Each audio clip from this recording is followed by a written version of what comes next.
Bismillahirrahmanirrahim. Assalamualaikum warahmatullahi wabarakatuh. Teman-teman dan sahabat-sahabatku pecinta Quran, apa kabar semuanya? Mudah-mudahan semuanya sehat ya, alhamdulillah. Teman-teman, kali ini kita akan belajar menerjemah ayat-ayat awal dari surat Maryam. Nah, surat Maryam ini di awalnya menceritakan tentang bagaimana doa Nabi Zakaria. Ini menurut saya ini bagus sekali. Di sini menunjukkan adab-adab berdoa pada Allah, di mana kita mulai dengan memuji Allah dan menyampaikan kondisi kita dan juga keinginan kita itu, dan disampaikannya dengan rasa penuh pengharapan seperti orang minta tolong, menyeru, tetapi dengan kalimat yang lembut. Nah, baik teman-teman, kita baca dulu untuk surat Maryam ayat 1 sampai 5. A'udzubillahi minasyaitonirrajim. Kaf ha ya ain shad. Nah, ini biasanya orang mengatakan hanya Allah yang mengetahui, tapi penafsiran yang lain juga bisa berarti bahwa ini adalah huruf-huruf yang dimana kata-kata ini kan dibentuk dari huruf-huruf. Nah, di sini Allah semacam memberikan tantangan kepada siapapun juga, siapa yang bisa membuat kata-kata atau kalimat dengan huruf-huruf itu sehingga terjadi kalimat-kalimat yang seperti dalam Al-Quran. Dan ternyata memang tidak ada yang mampu melakukan ini. Oke, kita lanjutkan ayat kedua. Dzikru rahmati rabbika abdahu Zakaria. Dzikru ini dari dakaro. Dakaro ini artinya mengingat atau menyebut. Nah, dzikron ini ingatan atau penjelasan ya. Jadi dzikru penjelasan, rahmati tentang rahmat. Rahmat ini ya kasih sayang ya, dari rohimah, mengasihi, menyayangi.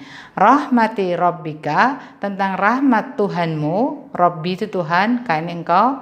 Abdahu, abda ini dari abada, menyembah atau beribadah. Abdan atau abdun ini hamba yang menyembah.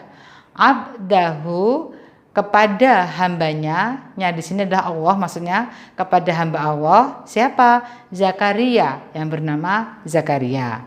Nah, di sini adalah memberitahukan kita ini adalah penjelasan tentang rahmat dari Tuhanmu kepada hambanya yang bernama Zakaria.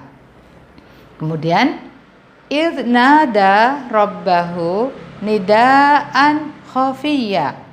Id ini ketika. Nada ini artinya berseru atau berdoa. Asalnya dari nada. Nah, kemudian pola yang fa'ala ditambahkan alif setelah na jadi nada. Nah, artinya ini menjadi berseru. Ketika ia berseru rabbahu kepada Tuhannya, hu di sininya Tuhan, nidaan seruan. Jadi kata benda dari yang nada tadi, nidaan seruan. Khafiyya, khafiyya itu lembut, dari khafiyya tersembunyi. Yakhfa ini mudhari'nya, kemudian kata bendanya atau masdarnya bisa khafaan atau khafiyya. Ya, khafiyya ini artinya lembut atau samar. Nah, dia menyeru pada Tuhannya dengan suara yang lembut. Qala Rabbi, dia berkata, Rabbi, ya Tuhanku. Nah, di sini tidak menggunakan ya Rabbi. Ya ini kan wahai, wahai seolah jauh. Tetapi Zakaria merasa dekat dengan Allah, sehingga dia Rabbi. Di Quran kebanyakan tidak ada kata ya, tapi langsung Rabbi atau Rabbana, karena menunjukkan hamba itu mestinya dekat dengan Allah dalam menciptanya. Rabbi, ya Tuhanku, ini sesungguhnya aku wahanal adomu. Wahana ini artinya lemah ya. Kemudian adomu ini tulang. Asal katanya dari aduma. Aduma ini artinya besar atau agung, tapi begitu admu menjadi artinya tulang, adomu. Minni dariku. Jadi maksudnya sesungguhnya tulangku ini telah lemah. Wasta'alar ra'su saiba. Wasta'ala dan telah dipenuhi ra'su kepalaku saiba dengan uban. Wasta'ala ini akar katanya dari shin ain lam. Ada alif sama ta, ini merupakan bentuk pola kata turunan dengan menambahkan 2 huruf, pola ifta'ala. Dari sa'ala, untuk pola ifta'ala dikasih alif depannya sini, kasroh maksud saya, terus sini disukunkan disisipkan ta, ista'ala. Yang tadinya menyalakan, sa'ala artinya menyalakan, ista'ala artinya jadi telah tumbuh atau telah menyala. Nah, di sini digambarkan uban itu menyala karena dia putih di antara yang hitam, jadi menyala kelihatan gitu. Jadi sini wasta'ala telah dipenuhi, telah tumbuh dengan banyak gitu kan. Ra'su kepala dari ro'asa. Ro'asa mengepalai, menguasai. Ra'su di sini maksudnya rambut kepala yang dimaksudkan hubungan dengan uban ini. Saiba. Saiba ini uban. Nah, saiba ini dari kata apa? Dari kata syaba. Syaba ini beruban rambutnya. Saiba ini uban itu sendiri.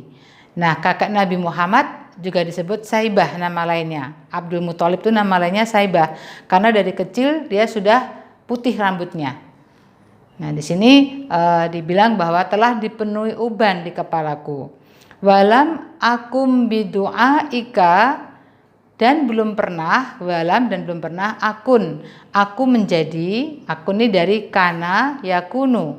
Kalau yakunu kan dia adalah atau dia menjadi, akunu aku adalah atau aku menjadi, bidu'aika dengan berdoa kepada engkau Allah di sini, Rabbi Tuhanku, sakiya kecewa. Nah, sakiya ini artinya celaka. Sakiya itu putus harapan atau kecewa, putus asa. Jadi di sini Nabi Zakaria menyampaikan bahwa dengan doa-doanya itu dengan sebagian dikabulkan, tapi dia tetap tidak kecewa, masih berdoa lagi karena masih punya keinginan yang lain. Kemudian ini ya, wa inni khiftu, dan sesungguhnya aku, khiftu ini aku khawatir, tunin ciri aku. Khifnya dari mana? Dari khofa. Khofa ini khawatir, takut. Bentuk mudhari'nya yukhafu. Nah, kalau madi untuk aku, khiftu, aku khawatir. Mawaliya, terhadap mawali atau keturunanku. Mawali ini dari waliya. Waliya ini dekat, menguasai. Nah, untuk waliya artinya yang dekat, yang berarti maksudnya anak ya. Mawali ini keturunanku, miwaroi, dari waroi sepeninggalku. Waro'a ini mengenai paru-paru, atau kalau waro'a menjadi belakang atau sepeninggal. Waroi sepeninggalku, maksudnya setelah Zakaria wafat. Wakana timroati, dan adalah wakana, kenapa ada tak? Karena ini perempuan, maksudnya romatinya.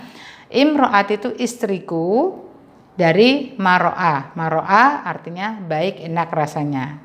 Imro'at ini istriku.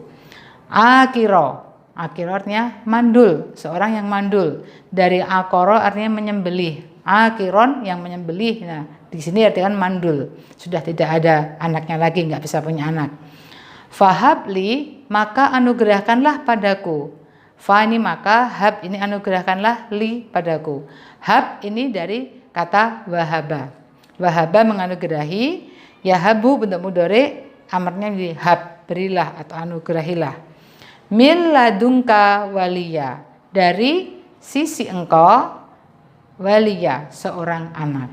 Nah, jadi di sini Zakaria meskipun dia sudah rambutnya beruban, tulangnya sudah lemah, tapi beliau tidak kecewa dalam berdoa dan memohon agar diberi anak karena dia khawatir untuk sepeninggalnya beliau tidak ada keturunan yang melanjutkan kenabiannya. Baik, ini terjemahan untuk ayat 1 sampai 5 dari surat Maryam. Silahkan diulang-ulang sehingga kita lebih paham artinya. Nah, demikian teman-teman, kita tadi telah mencoba menerjemahkan surat Maryam ayat 1 sampai dengan 5 yang berisi tentang bagaimana Nabi Zakaria berdoa memohon pada Allah dengan suara lembut untuk mendapatkan seorang putra, dan akhirnya doa Nabi Zakaria pun dikabulkan oleh Allah. Terima kasih. Assalamualaikum warahmatullahi wabarakatuh.